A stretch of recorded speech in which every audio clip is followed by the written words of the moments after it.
안녕하세요. 사연 읽어주는 남녀입니다.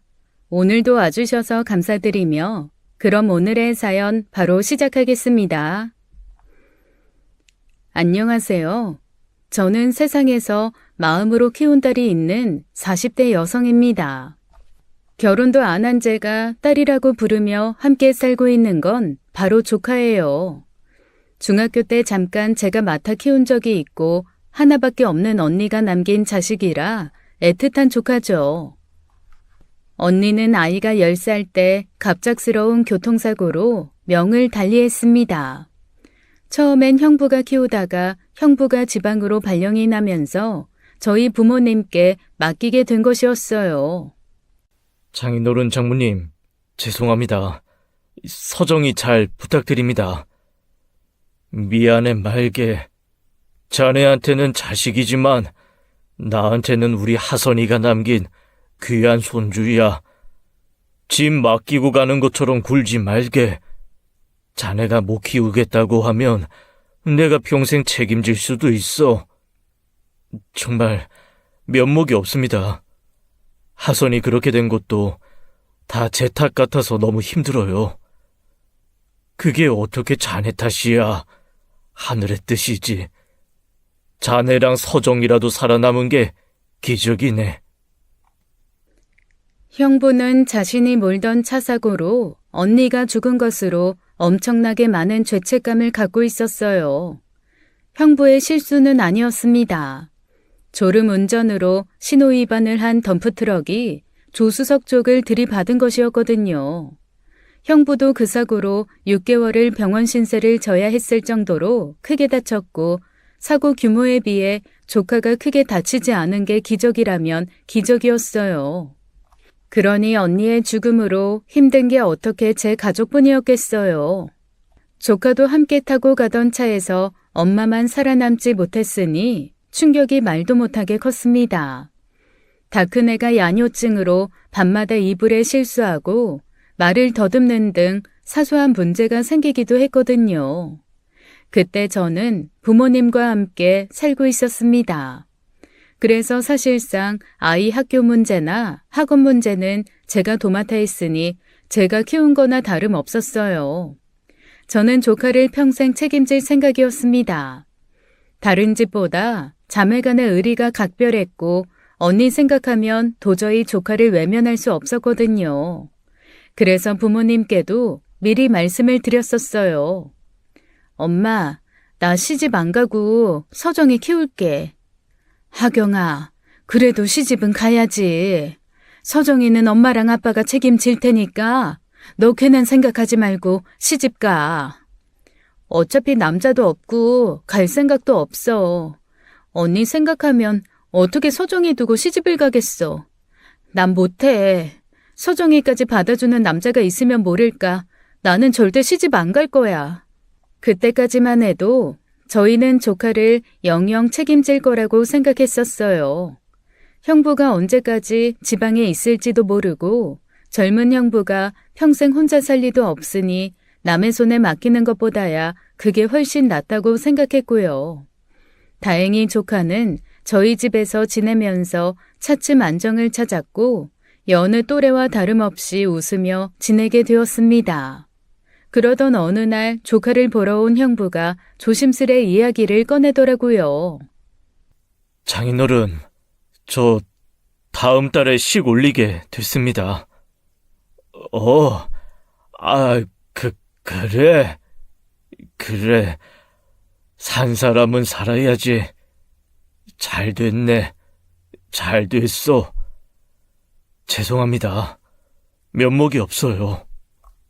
죄 지었어? 한창 젊은 사람, 새 사람 찾아가겠다는데 누가 말려.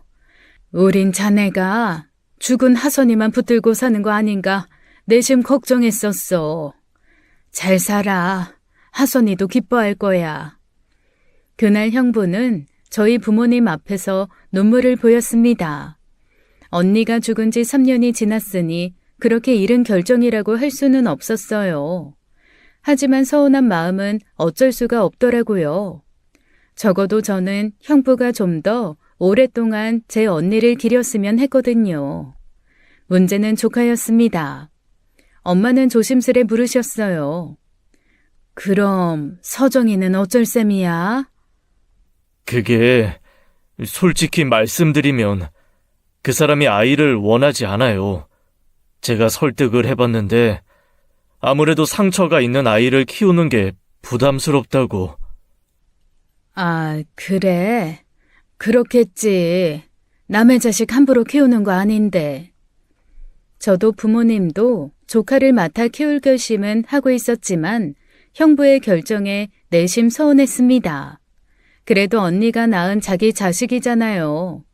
그런데 재혼한 상대 때문에 아이를 키우기 힘들다고 하니 무책임하게 느껴지고 원망스럽기도 했죠. 말이라도 데려가겠다고 했으면 좋았을 텐데 언니도 조카도 두고 자기 인생만 찾아가는 것 같았습니다. 고민 많이 했어요. 그런데 서정이도 아버님, 어머님이랑 함께 사는 걸 더 좋아하는 것 같고 처제도 있으니 여러모로 여기가 더 낫다는 판단이 들었어요. 대신 제가 꼬박꼬박 양육비 보내겠습니다. 됐네. 우리가 돈이 없어 애를 못 키우는 것도 아니고. 아니, 아빠. 받을 건 받아야지. 그래야 형부 마음도 편할 거 아니야. 자기 자식인데 맡기고 양육비도 안 보내면 마음이 편치는 않지. 저는 일부러 그렇게 뼈가 있는 말을 했어요. 애를 맡기면 최소한의 도리로 아빠 역할 다 하라는 무언의 경고였습니다. 형부도 눈치를 챘는지 제 눈치를 슬쩍 살폈고 매달 생활비와 학원비를 비롯해 100만 원씩 보내기로 약속했어요.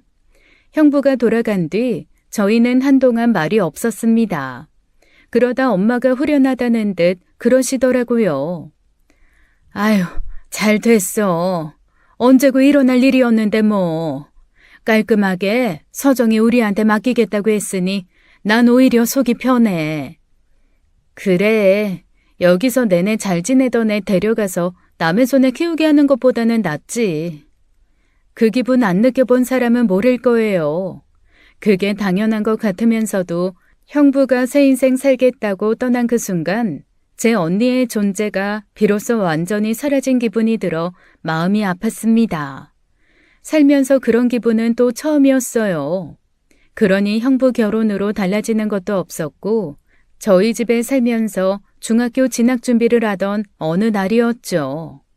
모르는 번호로 제게 연락이 온 거예요. 받아보니 놀랍게도 형부와 재혼하게 될 여자였습니다. 아이 문제로 잠시 만나자는 말에 불안해하며 나섰죠. 이미 형부와 끝난 이야기인데 할 얘기가 뭔가 싶어 갔다가 저는 놀라고 말았어요. 배가 그렇게 나온 건 아니었는데 누가 봐도 임산부 같더라고요. 차림새도 그렇고 은근히 배에 손을 올리는 행동으로 제게 은연중에 그 사실을 알리고 있었습니다. 확실히 하고 싶어서 나왔어요. 서정이 문제예요. 그 이야긴 형부랑 다 끝난 걸로 알고 있는데요. 확실히 하고 말고 할 게 있나요? 눈치챘겠지만 저 임신했어요. 이기적이라고 생각할지도 모르겠지만 저는 경준 씨랑 그 아이 안 만났으면 좋겠어요. 외가에서 키워준다니 제 입장에선 정말 감사한 일이지만 솔직히 만나는 것도 싫어요. 경준 씨가 내 아이한테만 집중해줬으면 좋겠거든요. 처음엔 애 있다는 말도 안 했어요. 애가 생기고 나서야 그런 말을 해서 저도 얼마나 당황스러운지 몰라요. 그 점은 안타깝네요. 근데 친부인 형부랑 아이가 만나지 않는 건 제가 결정할 문제는 아닌 것 같은데요. 그 문제는 형부랑 알아서 해결해야지 저한테 와서 그런 말 한다고 형부가 안 만나겠다고 할까요? 그래서 말씀드리는 거예요. 이모분께서 알아서 거리를 두면서 경준 씨와의 관계를 정리해줬으면 좋겠어요. 저더러 형부한테 서정이 친자폭이라도 하라고 말하라는 건가요? 그 관계가 껄끄럽고 신경 쓰이면 그쪽이 나서서 해결해요. 전 저 자식 두고 나쁜 사람 되기 싫어서 다른 사람한테 문제 떠넘기지 말고. 솔직히 좀 불쾌하네요. 아이 문제를 부모 모르게 해결하려고 하는 건 좀 아니죠.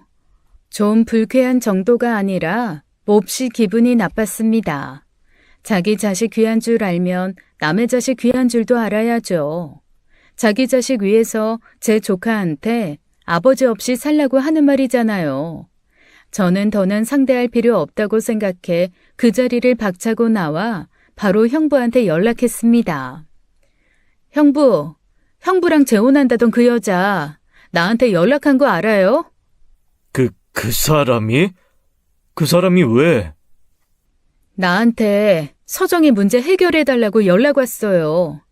근데 이건 아니죠. 형부 서정이 아빠예요. 그러면 이 문제를 저한테까지 오지 않게 해결해야 하는 거 아니에요? 엄마나 아빠가 만나게 됐으면 어쩔 뻔했어요. 엄마 잃은 애한테 아빠도 영영 없는 듯이 살아라. 그 말인데 그게 얼마나 잔인한 말인지 알죠? 미안해, 처제. 나는 몰랐어. 아무래도 내 핸드폰에서 처제 번호를 보고 연락한 것 같아. 내가 미리 알았으면 절대 못하게 했겠지. 미안해. 됐고, 그럴 거면 언니가 서정이 앞으로 남긴 재산은 미리 넘겨요. 형부 몫이야 내가 알 바 아니고 서정이 앞으로 된 건 제대로 확보해 놔야겠어요. 그건 좀 곤란한데. 그 돈은 아파트로 전세 내준 상황이거든. 그렇다고 당장 팔아서 줄 수는 없잖아. 처제, 하선이가 남긴 돈이 걱정되는 거라면 그럴 필요 없어. 처제 말대로 난 서정이 아빠야. 내가 설마 내 딸 재산까지 허투루 쓸 거라고 생각해? 안 그래도 같이 살지 못해 미안한 마음인데 그건 내가 잘 관리해서 서정이 대학 가면 바로 넘겨줄 테니까 염려 마라. 조카 몫의 재산을 달라는 말은 홧김에 한 말이었어요. 아빠 노릇할 거 아니면 그 재산권도 행사하지 말라는 경고였고요. 형부는 정말 미안하다고 다시는 이런 일이 없을 거라며 전화를 끊었죠. 그런데 다음 날 그 여자가 또 연락을 한 겁니다. 저는 사과를 하기 위한 건가 했어요. 그런데 그 여자가 꺼낸 말은 뜻밖이었습니다. 어제는 내가 너무 경솔했어요. 내 아이만 생각해서 서정이한테 미안하다고 생각해요. 됐으니까 서정이 문제로 다시는 연락하지 마세요. 아니요. 저 서정이 데려가겠다고 연락드린 거예요. 네? 생각해보니까 서정이한테도 아빠가 있는데 내 욕심에 아빠 없이 살라는 말을 당연하게 한 것 같더라고요. 우리 애한테도 서정이 같은 언니 있으면 좋을 것 같고요. 제가 생각이 짧았어요. 서정이 보내면 제가 잘 키워볼게요. 그건 예상치 못한 말이었습니다. 하지만 저는 거기다 대고 그러라고 할 수가 없었어요. 전날 만난 여자의 태도를 보아 조카가 그 집에 간다고 해도 절대 행복하게 지낼 수 있을 것 같지 않았거든요. 그래서 여자한테 딱 잘라 거절했습니다. 못 들은 걸로 할게요. 서정이 행복하게 키워줄 건 아닌 것 같은데 피차 귀찮고 신경 쓰이는 일은 하지 않기로 해요. 애아빠한테 양육비로 매달 100만 원씩 받아가겠다고 했다면서요. 솔직히 100만 원은 너무하잖아요. 그럴 바에야 내가 키우고 말지. 그 사람 월급이 얼마나 된다고 100만 원씩이나 가져가요? 결국 돈 얘기였어요? 걱정하지 말아요. 우리 언니가 그냥 애나 키우며 산 사람인 줄 알아요? 형부 돈으로만 키우는 거 아니니까 쓸데없는 걱정하지 말고 애 문제에 손 떼요. 저는 너무 열받아 구역질이 날 것 같았습니다. 결국 돈 때문에 애를 데려가겠다고 한 것이었어요. 그런 여자가 애를 데려가서 어떻게 키우겠어요? 불보듯 뻔하죠.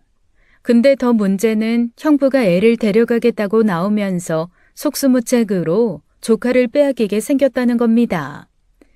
형부, 이런 법이 어딨어요?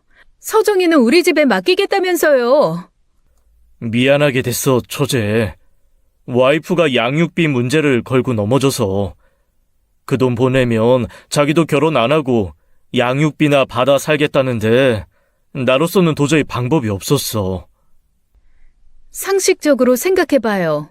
지금 이 상황에서 그 여자한테 애 맡기면 그 여자가 서정이 엄마 노릇 제대로 할 것 같아요? 그 사람 그렇게 나쁜 사람 아니야. 내가 여러 가지로 그 사람한테 잘못한 게 있어서 그것 때문에 예민해서 그렇지. 유치원 교사까지 할 정도로 애 좋아하는 사람이고 서정이도 누구한테 미움 사례도 아니잖아. 유치원 교사고 뭐고 그런 문제가 아니잖아요. 교사는 교사고 계모는 계모인데 나는 그 여자 못 믿어요. 양육비? 그럼 보내지 마요. 그 돈 없다고 서정이 못 키우는 것도 아니고 우리 아빠 그 정도 능력은 되고 나도 서정이 위해서 살 수 있으니까. 처제, 서정이 내 자식이야. 알잖아. 처제가 지금 이렇게 고집 부려도 결국 애를 어디서 키우는지는 내가 결정한다는 거. 지금까지 우리 서정이 예쁘게 잘 키워준 거 잘 알아. 미안하고 고마워. 그리고 그 문제뿐만이 아니라 아무래도 나도 마음에 걸렸었어. 태어나 애 키우다 보면 우리 서정이 생각날 것도 같고 나도 아빠잖아. 정말 미치고 팔짝 뛰겠다 싶었습니다. 친부가 있는 한 저나 부모님께서 아이에게 내세울 수 있는 권리가 하나도 없었어요. 오만이라고 생각하실 수도 있지만 저는 형부가 새로 이룬 가정보다 아이를 더 행복하게 키울 자신이 있었습니다. 원래도 하나밖에 없는 조카라고 예뻐했지만 함께 살면서 더 각별한 사이로 유대감을 키웠거든요. 게다가 아이도 아빠한테 가고 싶지 않다고 했었어요. 하지만 그것만으로는 아이를 데려올 수 있는 법적 근거도 없었습니다. 형부가 아이를 학대한 것도 아니고 아이를 키우기 힘들 만큼 능력이 없는 것도 아니었으니까요. 결국 아이를 데려간 후 그 집에서 심각한 학대를 받고 나와야만 그나마 가능성이 있는 일이었어요. 그렇다고 아이가 학대받길 기다릴 수도 없는 노릇이라 어떻게든 형부 마음을 돌려보려고 했지만 소용이 없었습니다. 그러니 어쩌겠어요. 잘 지내길 바라며 보낼 수밖에요. 대신 언제든 보고 싶을 때마다 만날 수 있게 허락은 받았어요. 다행히 형부가 다시 서울로 발령이 나면서 마음만 먹으면 언제든 만날 수 있는 거리에 있었거든요. 조카를 보내던 날 저는 아이에게 휴대전화를 사주었습니다. 서정아, 이모나 할머니, 할아버지한테 연락하고 싶으면 언제든지 연락해. 이모랑 할머니, 할아버지는 무슨 일이 있어도 우리 서정이 편이야. 알지? 이모. 근데 나 진짜 안 가면 안 돼? 미안해. 아빠가 서정이랑 함께 살고 싶어 해서 이모도 어쩔 수가 없어. 나중에 서정이 크면 아빠 의견이 중요하지 않을 때가 되면 그때 같이 지내자. 알았지? 꼭이야. 약속해. 응, 약속. 대학 가면 우리 다 같이 살자. 그리고 서정아, 혹시라도 말이야. 응? 아니야. 무슨 일 있으면 이모한테 연락해. 혹시 새엄마가 구박하거든 절대 참지 말고 연락하란 그 말은 끝내 하지 못했습니다.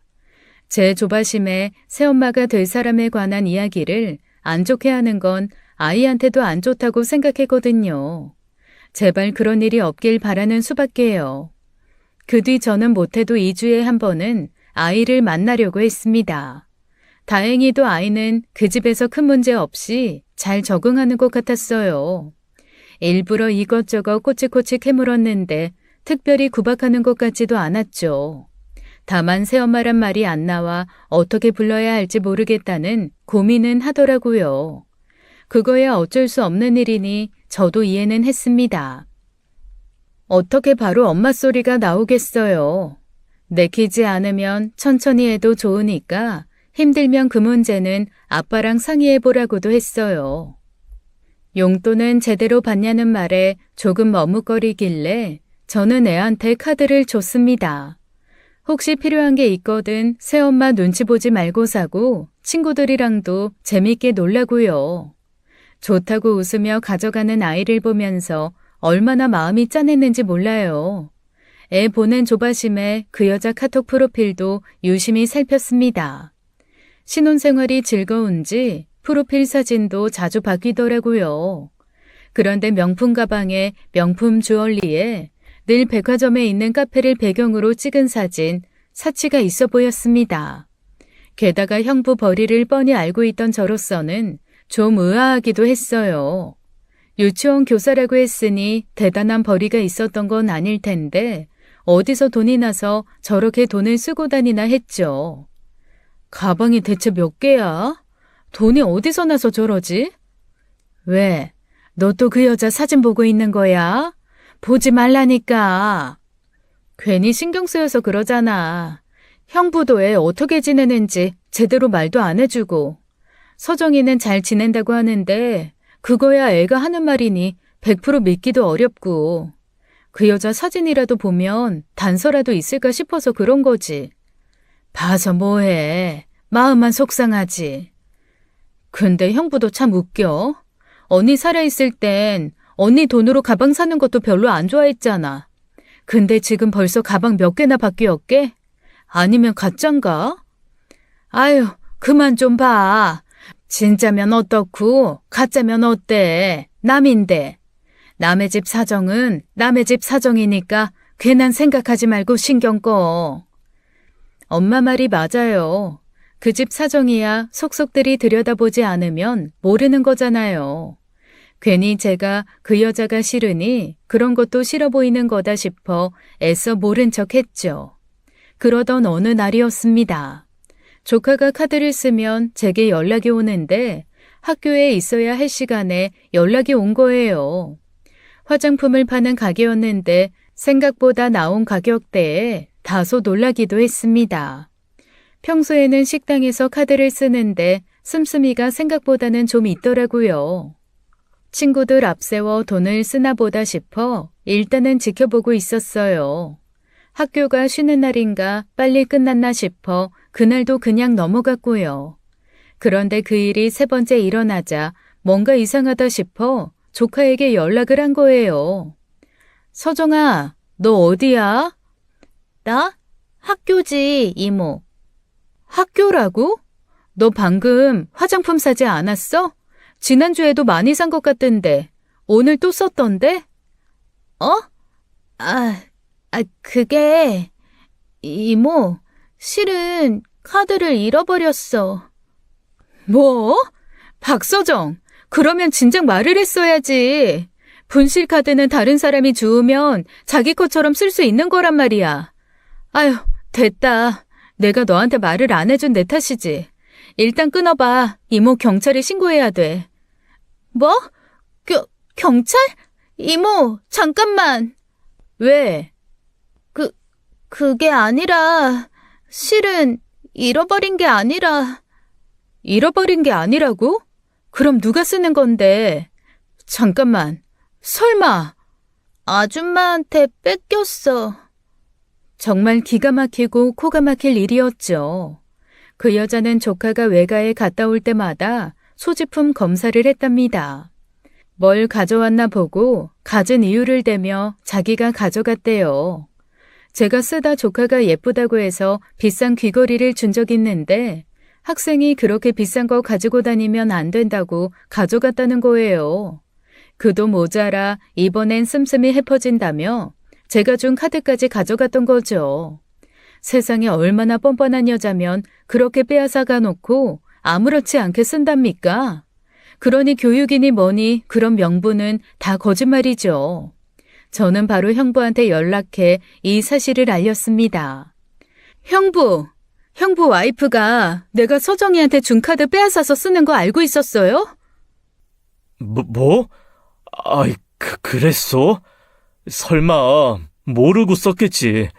그 사람이 돈이 없는 것도 아닌데 왜 처제가 준 카드를 썼겠어? 애초에 내가 서정이 쓰라고 준 카드를 왜 빼앗아요? 애가 새엄마 눈치 보면서 필요한 용돈도 못 쓸까봐 일부러 준 건데. 형부, 서정이 어떻게 지내는지 알고는 있어요? 일한다는 핑계로 어떻게 지내는지 잘 모르는 거 아니고? 그런 거 아니야. 처제 자꾸 그런 식으로 말하면 나도 좀 화나. 나한테 아빠 노릇 제대로 하는 거냐? 그렇게 묻고 있는 거잖아. 나도 배다른 애들 키우면서 나름 고충도 많다고. 그런데도 서정이 잘 키우려고 얼마나 노력하는데. 아무튼 주의 좀 해주세요. 서정이는 카드 가져가서 한 번도 쓴 적 없다니까. 형부 와이프가 쓴 32만 5,630원 한 푼도 빼놓지 않고 보내고요. 저는 전화를 끊고도 이를 갈았어요. 아무리 생각해도 정도 안 가고 열받는 여자였습니다. 형부는 제게 돈을 붙이면서 자기 와이프가 자기 카드인 줄 알고 착각해 썼다더라는 말도 안 되는 변명을 하더라고요. 듣고 싶지도 않고 들어도 이해도 안 가는 이유라 그저 기가 막혔습니다. 그쯤 되니 그 여자가 애 앞으로 된 재산에 눈독은 안 들이는지 걱정이 되더라고요. 저희 언니는 이른 나이부터 사업을 했었습니다. 고등학교 때부터 옷에 관심이 많았던 언니는 대학도 포기하고 도매시장에서 옷을 떼다가 옷을 팔았어요. 그러다 형부를 만나 이른 나이에 결혼했고 그러면서도 자기 사업은 한 번도 쉬지 않았던 사람이죠. 거기다 온라인 쇼핑몰로 매장을 확장해 어린 나이에 큰돈을 번 편이었어요. 형부보다 벌이가 좋았고 그래서 살던 집 말고 언니 앞으로 된 아파트가 하나 있었죠. 언니가 죽고 재산 문제를 물었을 때 형부는 본인은 언니 재산에 관심도 없다고 했었습니다. 조카 몫은 그대로 두고 나중에 대학 다닐 때 쓰라고 집을 그대로 넘겨주겠다고 했었어요. 하지만 사람이 욕심이 있을 텐데 어떻게 그렇게만 되겠어요. 부모님은 남편으로서 챙길 건 챙기고 대신 조카 몫은 쓰지 말고 꼭 물려달라 당부했었죠. 그래서 형부한테 다시 한번 그 사실을 상기시켰습니다. 형부, 6년이에요. 서정이 성인 될 때까지. 언니가 힘들게 번 돈 딸한테 제대로 갈 수 있게 신경 써주세요. 알았다니까. 아, 진짜. 처제, 그럴 때마다 나 자괴감 들어, 진짜. 내가 서정이 위해서 더 좋은 집 대출까지 얹어서 사둔 거야. 전세 줬고 나중에 성인 되면 서정이 보고 그 집 들어가서 살라고 할 거니까 걱정 마. 형부 말을 그렇게 철석같이 믿은 건 아니었지만 형부가 그렇게 새까만 속내를 가지고 있는지는 그땐 몰랐습니다. 그렇게 몇 개월이 흘렀을 거예요. 어느 늦은 밤 형부로부터 연락이 왔습니다. 처제, 자? 아니요. 갑자기 무슨 일이에요? 서정이한테 무슨 일 있어요? 아, 그게 아니라 처제 혹시 지금 좀 나와줄 수 있어? 지금요? 지금 10시가 다 돼가는데 왜요? 집사람이랑 싸우고 잠깐 나왔거든. 괜찮으면 내 이야기 좀 들어줄래? 아이, 근데 형부 너무 늦었잖아요. 저 내일 출근도 해야 하는데. 그러지 말고 내일 어때요? 서정이 문제 때문에 그래. 내가 큰 소리 떵떵 치고 데려가서 이런 말을 하고 싶진 않았는데. 그렇게 이야기하는데 제가 어떻게 못 나간다고 하겠어요. 그 여자랑 조카 사이에 무슨 문제가 생겼구나 지레 겁을 먹고 나간 거죠. 24시간 운영하는 카페나 갈 생각이었는데 형부는 술 한잔 하자며 저를 어느 바로 데려갔습니다. 솔직히 술 마실 생각은 전혀 없었는데 형부 얼굴이 너무 상해서 거절하지 못했어요. 무슨 일인데 그래요? 그 여자가 서정이 못 키우겠대요? 그러면 내가 키운다니까요. 서정이 클수록 서정이 얼굴에 언니 보인다고 엄마 아빠도 얼마나 서정이 보고 싶어 하는데. 이럴 줄 알았으면 처음부터 안 데리고 올 거 싶어. 괜히 내 욕심에 그 사람도 힘들고 애도 힘들어하는 것 같고. 형부, 그러니까 다시 생각해봐요. 나 지금 당장이라도 가서 서정이 데려올 수 있어요. 근데 무서워서 그래. 지금 이 정도 갈등도 하나 해결 못해서 서정이를 장인어른한테 보내면 나중에 서정이가 커서 나 같은 무능력한 아빠도 아빠라고 보고 싶어 할까? 형부는 눈물까지 보이며 괴로워했습니다. 아무래도 사춘기에 들어선 조카와 그 여자 사이의 갈등을 해결하는 게 힘들어 보였어요. 어느 부부든 살다 보면 갈등이 없을 수야 없겠지만 형부는 진심으로 재혼을 후회하는 것 같았습니다. 제가 그 여자한테 편견을 갖고 있어서 그런지 그럴 만도 하다 싶었어요. 지아만 아니었어도 재혼하는 게 아니었는데, 지아만 아니었어도 연애만 했을 거야. 그런데 갑자기 지아가 생기는 바람에. 이미 일어난 일 뒤늦게 후회하면 어떡해요.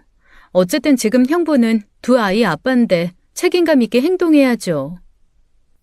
그래, 그래야지. 그날 형부는 술을 꽤 마셨습니다. 몸을 가눌 수 없을 정도로 마셔서 저도 난처하더라고요. 자정이 넘은 시간까지 붙잡혀 있었고 일을 어쩌나 하다가 택시 태워 보낸 후 그 여자한테 문자 하나 보내놨어요. 왜 만났는지는 형부한테 물어보고 술에 많이 취해 택시 태워 보냈다고요. 그 여자한테 답장은 없었습니다. 그 뒤로 그런 일이 몇 번 있었어요. 이유도 각양각색이었습니다. 조카가 엄마라고 안 부르는 것 때문에 아내가 서운해한다. 둘째랑 안 닮아서 남들이 자매로 생각 안 하는 것 같다. 자기랑 친모랑 비교하는 것 같다 등등 그 여자 불만은 정말 많았죠. 그러다 이건 좀 아니다 싶었던 일이 생긴 거예요. 그날은 조카 학원 문제로 다퉜다는데 그런 일이 여러 번 반복되니 저도 좀 지치더라고요. 그럴 거면 그냥 우리 집에 보내면 될 일인데 왜 사서 저렇게 고생을 하나 한심하기도 하고요.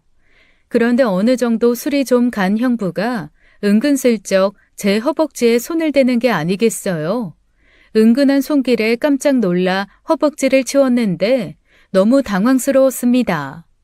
그런데 그 후로도 은근히 어깨 동무한다든지 제 어깨에 머리를 기댄다든지 선을 넘는 행동을 하더라고요.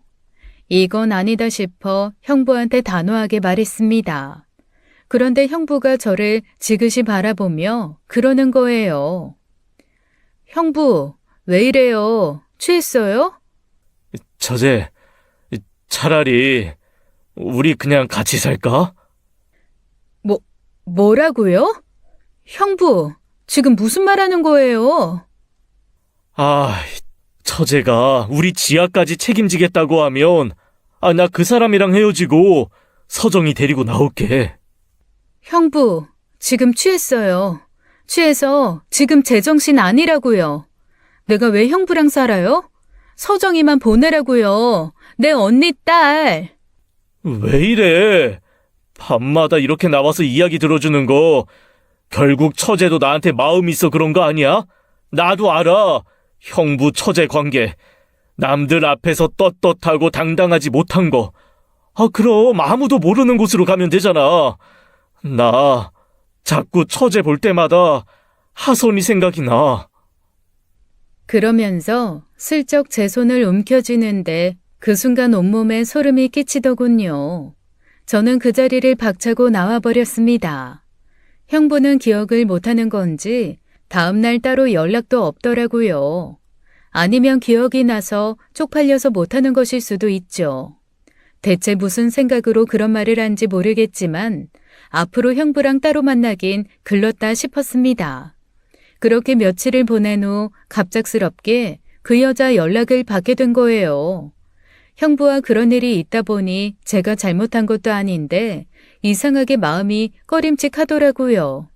전화로 할 이야기가 아니니 만나자는 말에 나간 저는 그제야 당했구나 싶었습니다. 일단 이거 먼저 보고 말씀하시죠. 이게 뭔데요? 저는 여자가 건네준 노란 서류 봉투를 열어보았습니다. 그 안에는 제가 상상치도 못한 것들이 들어있었어요. 바로 형부와 제가 만나는 사진과 형부와 제 통화 기록들이었죠. 이게 뭐죠? 보면 몰라요? 그쪽이 내 남편이랑 수상한 만남을 한 증거죠. 수상한 만남이라니 그게 무슨 말이에요? 이건 형부가 고민이 있다고 해서 만나서 들어준 것 뿐이라고요. 이게 그냥 만나서 고민 들어준 모습처럼 보여요? 저는 그 여자 말에 말문이 막히고 말았습니다. 그 여자가 콕 집어 보여준 순간을 포착한 사진들은 남들에게 오해 사기 쉬운 사진들이었거든요. 형부가 제 어깨에 손을 얹고 있다거나 제 손을 잡고 있는 사진들이었어요. 저로서는 너무 억울했어요. 제가 잡은 것도 아니고 제가 기대게 한 것도 아니며 그마저도 제가 금방 피해 찰나에 불과한데 사진을 그렇게 찍어 놓으니 진짜 제가 형부랑 몰래 무슨 짓이라도 한 것 같더라고요. 본론부터 꺼낼게요. 앞으로 내 남편은 물론이고 서정이랑 만나는 일도 없었으면 좋겠어요.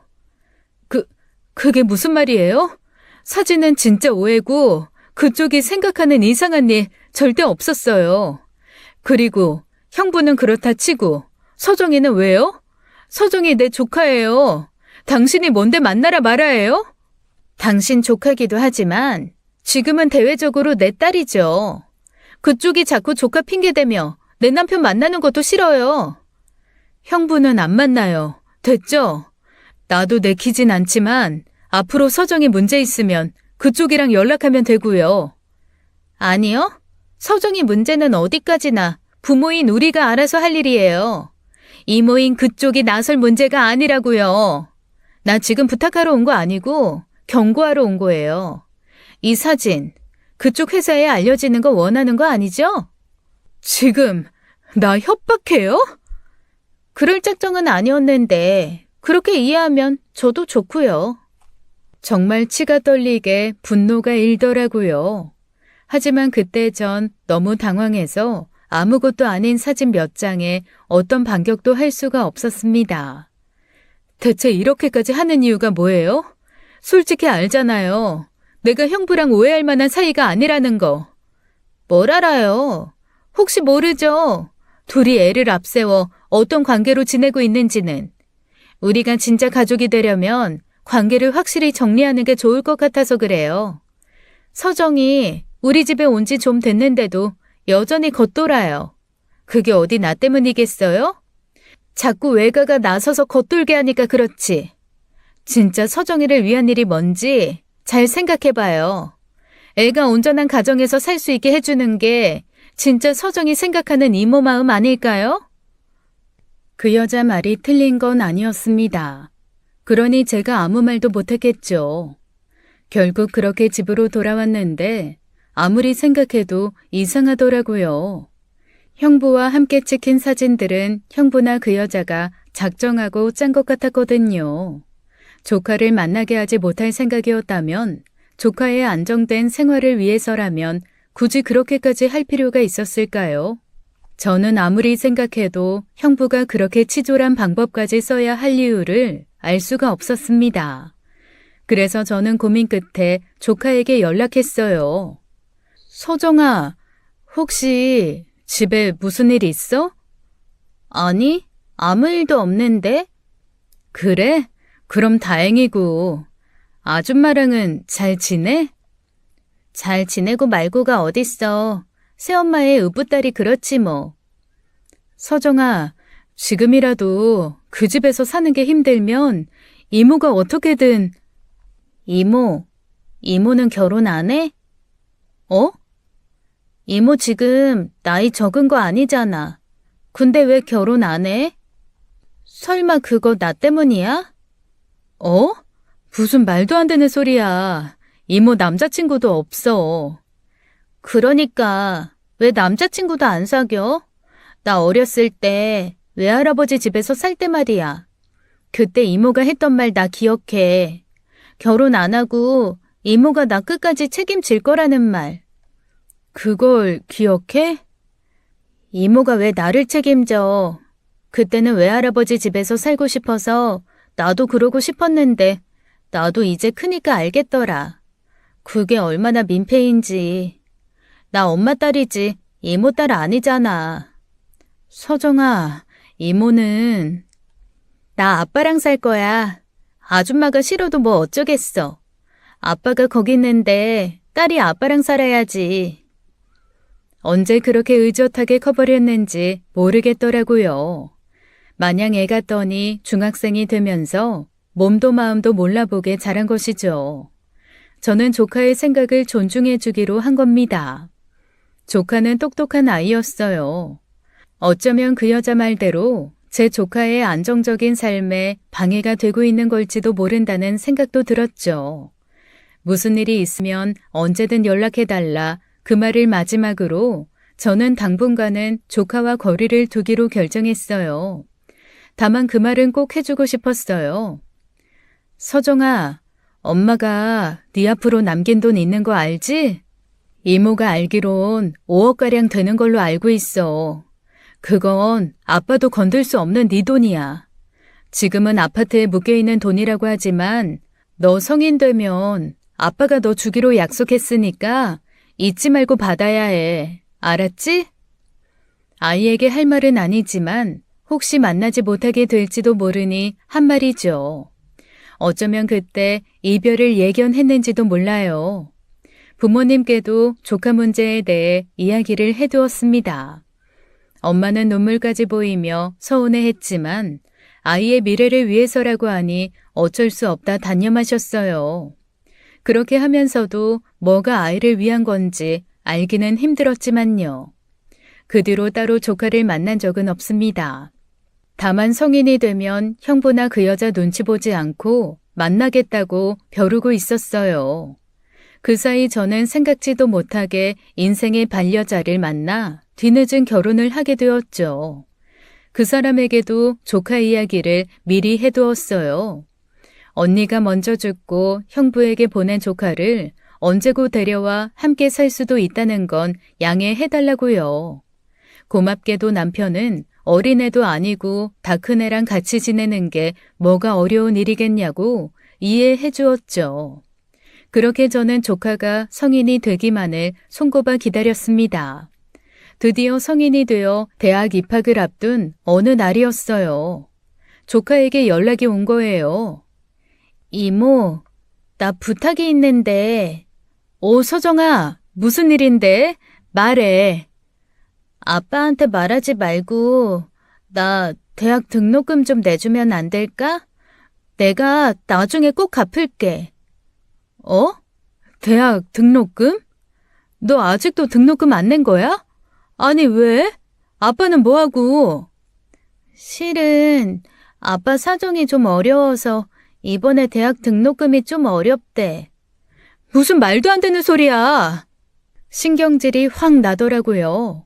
아무리 사정이 어렵다고 애 대학을 못 보내다뇨. 절대 그럴 일 없게 남긴 게 언니 돈인데요. 설마 그 돈까지 잃었나 싶어 심장이 철렁하더라고요. 이모가 말했잖아. 엄마가 네 앞으로 남긴 돈이 있다고. 대학 등록금은 이모가 해줄 테니까 넌 그거 달라고 해. 안 잊었어. 근데 그거 지금 당장 팔기 힘들어서 못 준대. 진짜 무슨 말도 안 되는 소리를 하는 거야. 이모, 한 번만 도와줘. 아빠가 이모한테 연락한 거 알면 아빠도 아줌마도 엄청 화낼 거야.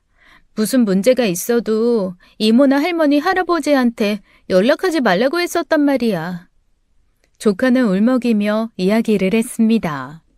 그래서 일단 애를 진정시키며 알겠다고 한 후 등록금을 보내주었어요.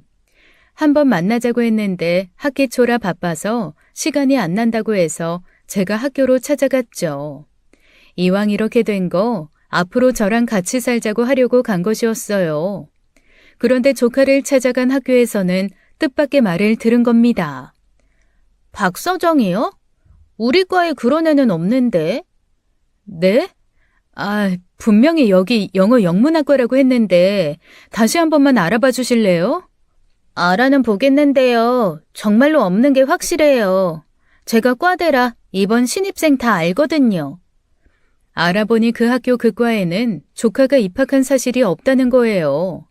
대체 이게 어떻게 된 일인가 싶어 조카에게 연락했더니 조카는 아무렇지 않게 거짓말을 하더라고요. 서정아, 이모 학교야. 사실대로 말해. 학교라고? 왜 연락도 없이 왔어? 지금 그게 중요해? 너 어디야? 어딘지 당장 말해. 나 지금 서울 아니란 말이야. 조카가 꺼낸 말은 뜻밖의 말이었습니다. 알고 보니 조카는 2년 전부터 강원도 춘천에 살고 있었어요. 강원도라니, 춘천이라니요. 형부도 서울에 살고 있는 걸로 알고 있는데 연고도 없는 곳에 왜 있었는지 이해가 되지 않았습니다. 저는 놀란 마음을 애써 진정시키고 조카가 보낸 주소로 갔어요. 그곳에 가니 어느덧 또 훌쩍 자란 조카가 있더라고요. 조카는 춘천에 원룸을 얻어놓고 혼자 살고 있었어요. 이게 어떻게 된 일이야? 춘천이라니. 너 그럼 고등학교도 여기서 나온 거야?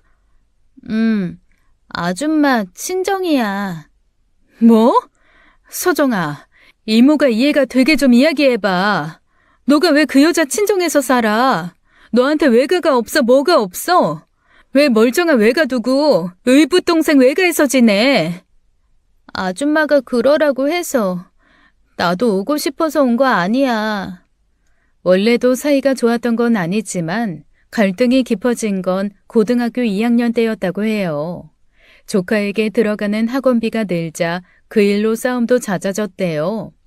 그러니 그 여자가 조카에게 사사건건 시비 거는 날도 많고 그날도 별거 아닌 일로 혼났답니다. 어린 의붓동생이 입에 건전지를 넣으려고 하기에 놀라서 손을 쳤는데 울면서 조카가 때렸다고 일렀나 봐요. 조카가 동그란 건전지 보여주면서 그걸 입에 넣으려고 했다고 항변했는데도 듣지도 않고 기다렸다는 듯이 소리를 고래고래 지르며 혼냈답니다. 자기 안 보는 데서 지금까지 동생 구박하고 때리고 있었냐고요. 형부도 그 여자가 말도 안 되는 억지를 부린다는 걸 알면서도 조카 편이 되어주지 않고요. 결국 그 여자는 자기 친정집에 애를 보내기에 이른 거예요. 이해가 안 되더라고요. 그렇게 키우기 힘들고 싫었으면 진작 외가에 보내면 될 일이잖아요. 왜 굳이 자기 부모한테 남의 자식을 맡기나요? 결국 그건 돈 때문이었습니다. 똑같은 돈을 써도 저희 집에 양육비 주는 게 싫어 자기 부모한테 돈을 주고 맡긴 거죠. 그럼 이모한테 연락해야지. 그 집이 어디라고 거기까지 가. 서정이 너 바보야?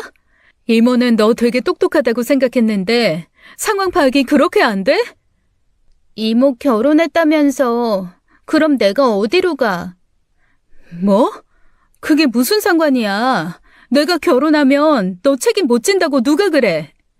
조카가 우물쭈물하는 걸 보며 누구한테 무슨 소리를 듣긴 들었구나 싶더라고요. 계속해서 조카를 추궁하자 조카는 아빠랑 새엄마가 그랬다고 실토하고요.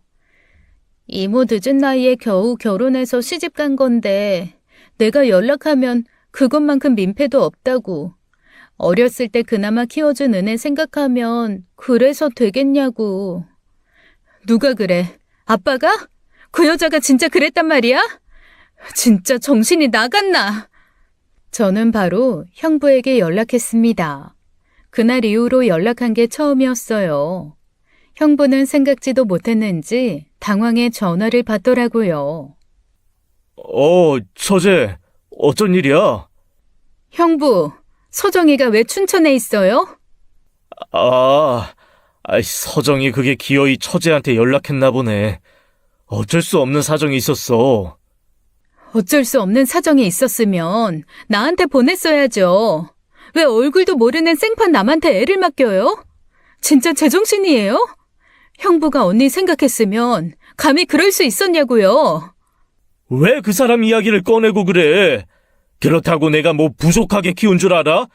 처가에도 양육비 줘가면서 부족함 없이 키웠다고. 부족함 없이 자란 애가 대학을 못 가서 학비를 달라고 해요?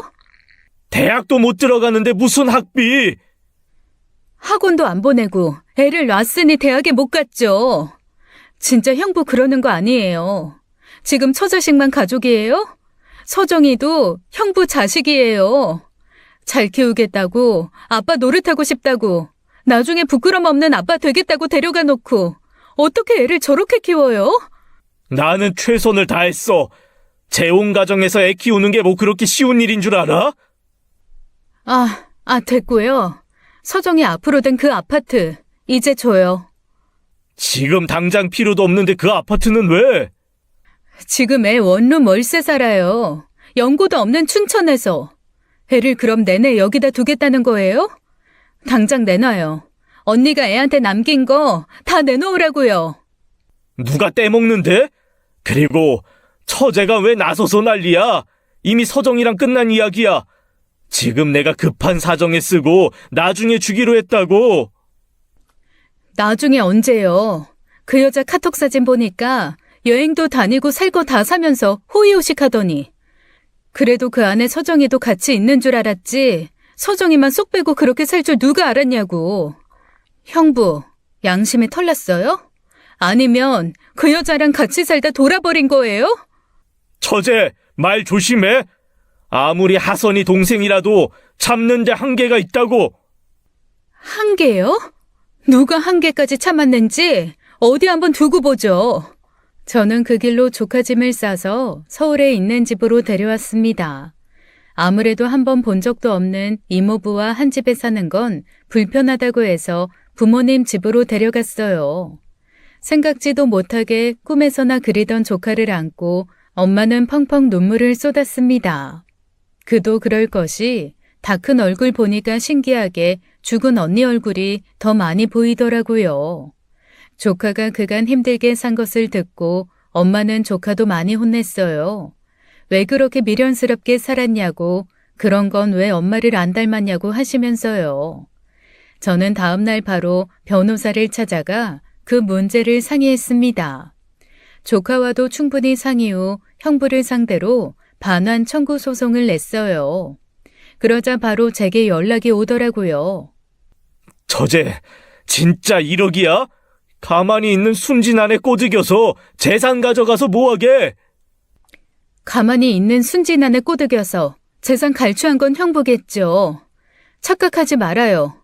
그 돈 형부 거 아니고 서정이 거니까. 한 푼도 남김없이 줘야 할 거예요.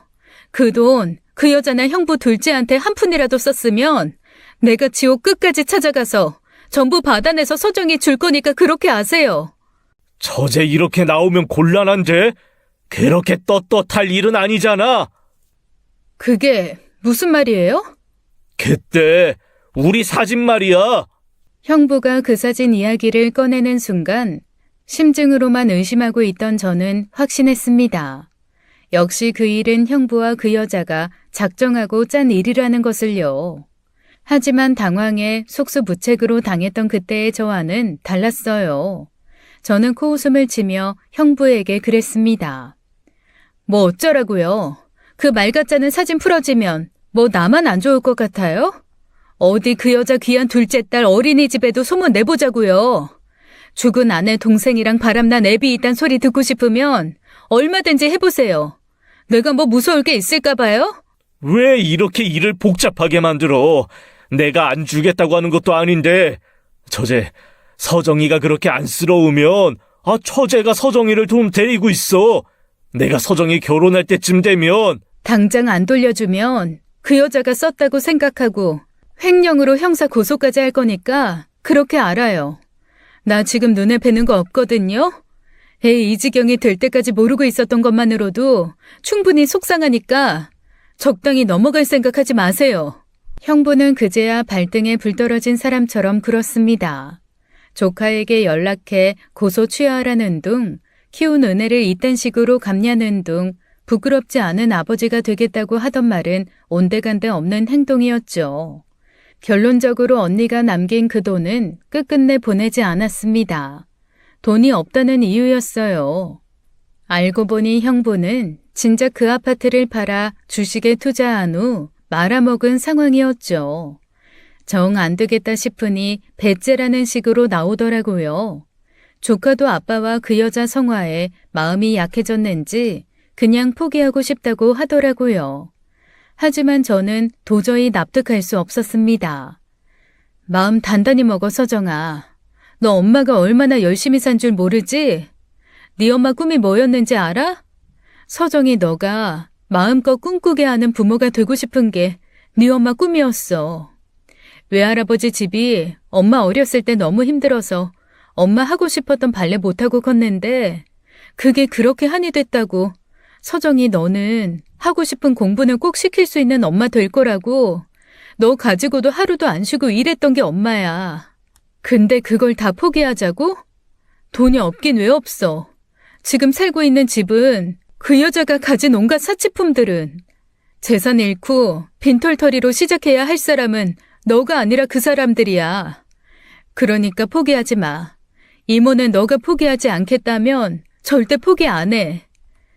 저는 약해진 조카 마음을 붙들어 휴대전화 번호도 바꾸게 한 뒤 고소를 진행했습니다.